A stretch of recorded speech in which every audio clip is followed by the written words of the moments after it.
আসসালামু আলাইকুম। একটা দিয়েছি বিক্রি করছি আপনার আজকে।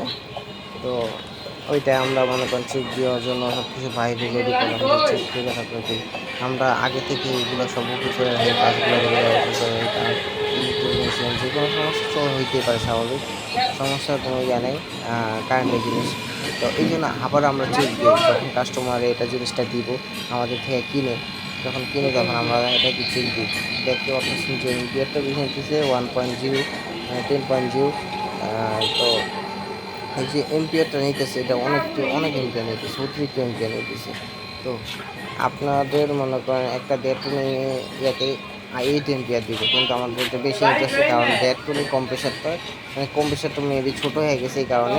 তো গ্যাসও খাইছি প্রায় অনেকটাই।